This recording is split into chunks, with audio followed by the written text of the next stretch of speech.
Continuando con la transparencia informativa, vamos a mostrar las modificaciones realizadas al contrato del tramo 3 de la carretera interoceánica desde el inicio de la concesión a la fecha. Conozcamos las principales características del contrato de concesión para entender mejor el funcionamiento contractual de la vía. Esta es una asociación público-privada cofinanciada.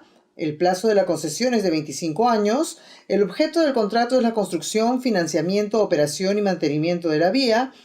La supervisión de la obra estuvo a cargo de Ocitran, quien contrató a CECEL Ingenieros para la verificación de esas labores. El factor de competencia fue el PAMO.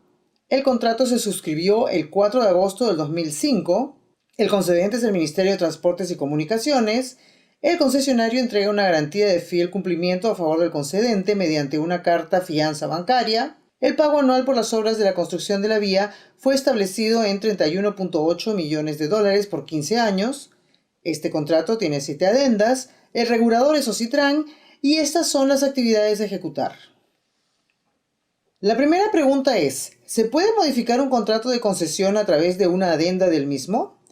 Recordemos que de acuerdo a la RAE, una adenda es un añadido que se agrega a un escrito, es decir, una ampliación que tiene un documento para no hacer un escrito nuevo.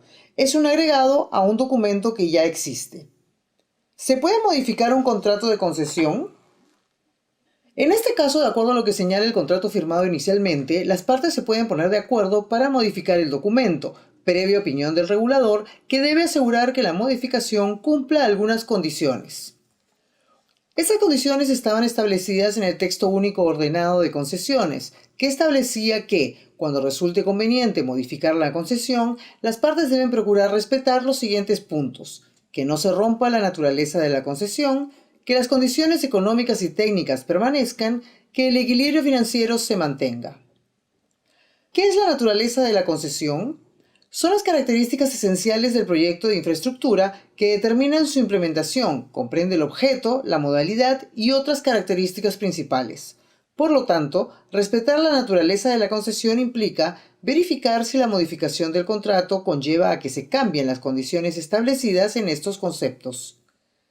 Que no se modifiquen las condiciones económicas y técnicas significa que existen condiciones de parámetros de calidad de la vía y de mantenimiento de la misma que fueron convenidos originalmente y se deben mantener. ¿Qué significa que el equilibrio financiero se mantenga? Que luego de la adenda, esa modificación no favorezca de manera unilateral a alguna de las partes. El equilibrio debe continuar en tanto los derechos y obligaciones de cada una de esas partes.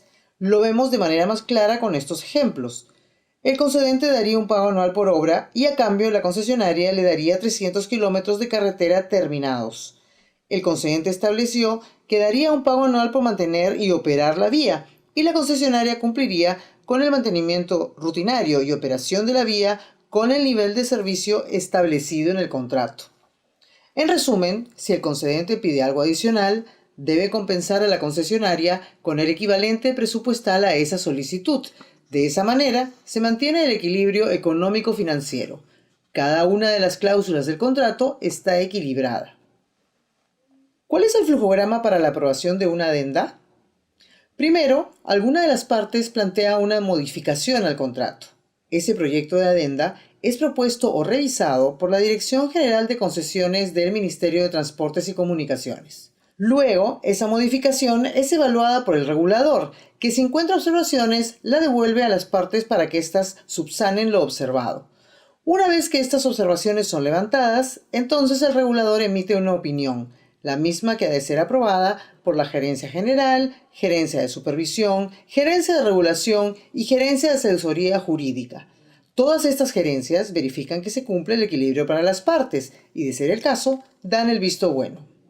Si la adenda incluye también algún tema monetario, entonces la modificación se envía al Ministerio de Economía y Finanzas. El MEF evalúa. Si encuentra observaciones, devuelve el proyecto. De no haberlas, lo aprueba.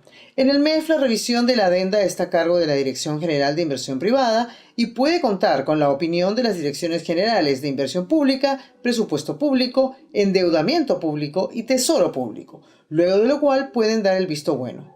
Una vez aprobado en estas instancias, la adenda pasa nuevamente al MTC, ahora al área de asesoría jurídica, la cual revisa la adenda y si lo observa, devuelve el proyecto. Si no hubiera observaciones, se procede a la firma.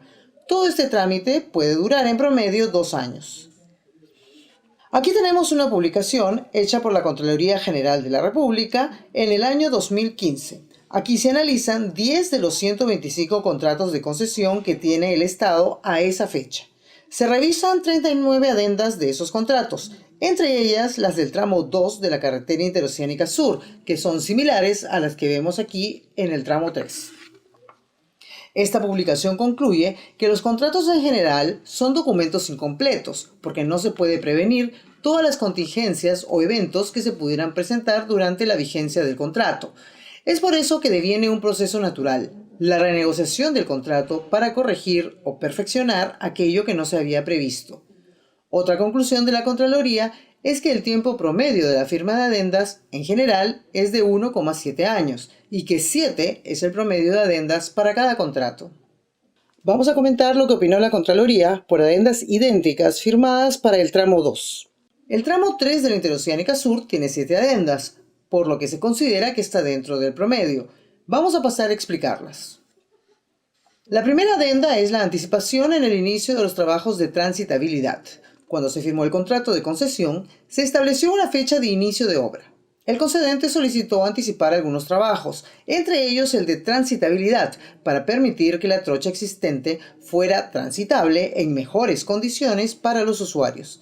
Esta obra anticipada produjo una disminución en tiempo de viaje y reducción de costos para los usuarios. La Contraloría efectivamente opinó que esta adenda de anticipación de obras produjo una disminución en los viajes y ahorro para los usuarios. Además, mantuvo el equilibrio económico-financiero porque el Estado hizo un desembolso de 4,3 millones por el adelanto de obras que no estaba previsto en el contrato original. La adenda 2 sirvió para hacer la precisión de que la transitabilidad establecida en la adenda 1 es también para vehículos pesados. La Contraloría opinó que con esta adenda se evitaba interpretaciones indebidas y además no implicaba gastos adicionales al Estado. La adenda 3 fue porque este contrato, al igual que todos los existentes, en principio no era bancable, es decir, los bancos encuentran que el contrato no es un documento perfecto como para financiar el proyecto. Los bancos básicamente piden precisiones claras sobre cuándo se inicia la obra, cómo se paga, cuánto y cuándo se paga. Algunas de estas precisiones no figuraban en el contrato inicial, por lo que se trabajó para incorporarlas y que el contrato fuera bancable. Esa modificación del contrato permitió el acceso al financiamiento. La Contraloría reconoce que esta adecuación permitió la emisión de certificados de reconocimiento del pago y por ello una mejor bancabilidad del proyecto. La adenda 4 precisa la base sobre la cual se calcula las variaciones en las cantidades de obra, comparando las finalmente ejecutadas con las previstas inicialmente. Cuando Proinversión sacó adelante el proceso, lo hizo con un proyecto referencial al que tenían acceso todos los postores. Dichos postores, con esa información, más la que obtuvieron luego del estudio del proyecto referencial, presentaron un expediente técnico. Este expediente técnico es el proyecto referencial mejorado. Una vez que Proinversión tiene un concesionario ganador, es el expediente técnico de ese ganador el que sustituye al proyecto referencial. Sin embargo, en el contrato se mantuvo como nomenclatura al proyecto referencial, lo que generaba confusión frente al regulador y al supervisor. Esta adenda corrige el nombre del documento que pasa a llamarse expediente técnico. Esto es precisamente lo que la Contraloría dice respecto a la adenda 4, que precisó la base para determinar las variaciones de metrados de la obra. Esta adenda no representó gastos para el Estado. Vamos a explicar la adenda 5. Como vemos, se tenía un presupuesto inicial de 338 millones de dólares. Este presupuesto se agotó en el año 2009, faltando aún obras por realizar. La adenda permite la ampliación del presupuesto para concluir la vía. En el tramo 3 de la carretera, cada kilómetro costó 1,2 millones de dólares, cifra que es similar a otras carreteras construidas en condiciones parecidas. La carretera Tingomaría-Guaitía-Pucallpa costó 4,6 millones por kilómetro y el tramo San Ignacio-Puente Integración en Cajamarca 1,5 millones. Con esta adenda se incrementó el presupuesto en 155.5 millones para finalizar la obra y se estableció un mecanismo para la liberación de los predios afectados por la construcción de esta obra. En la Adenda 6, lo que se solicita es incrementar el monto que permita ejecutar obras adicionales para casos como el siguiente.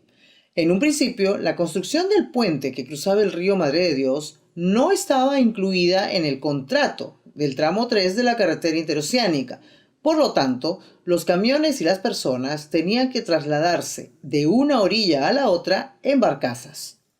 Entre el 2004 y el 2009, el Estado lanzó una serie de convocatorias para la construcción de un puente, pero por diversos motivos no se lograba concretar el proyecto. En junio del 2010 se emite esta adenda que establece que sea la concesionaria quien se haga cargo de la construcción del puente. El puente Billinghurst es el puente más grande del país y permite que la selva sur del Perú esté interconectada. Tiene 724 metros de longitud, pesa 2.500 toneladas y es una de las obras más importantes de ingeniería que hay en todo nuestro país. Entonces, el problema fue que el presupuesto para obras adicionales se extinguió y se dio el encargo a la concesionaria para que construya el puente, por lo que se solicitó un incremento en el presupuesto de 25.7 millones. La Adenda 7 es para el inicio anticipado del periodo de explotación. Finalizada la construcción de la vía, el contrato daba plazo de un año para iniciar el cobro del peaje, pero el concedente solicitó que ese periodo se redujera de manera que se pueda asegurar un mejor mantenimiento. Esto es lo que la Contraloría señaló respecto a la adenda, que servía para adelantar el inicio del funcionamiento de cobro de peajes. ¿Qué podemos concluir de acuerdo a lo que hemos visto? En principio, que el contrato de concesión, luego de las adendas, mantiene el equilibrio económico para cada una de las partes. El presupuesto ampliado con las agendas 5 y 6 tiene como contraparte una mayor cantidad de obra ejecutada que permitió finalizar la carretera. El tramo 3 tiene 7 adendas. Cada una de estas modificaciones significó una obligación de inversión equivalente para el concesionario.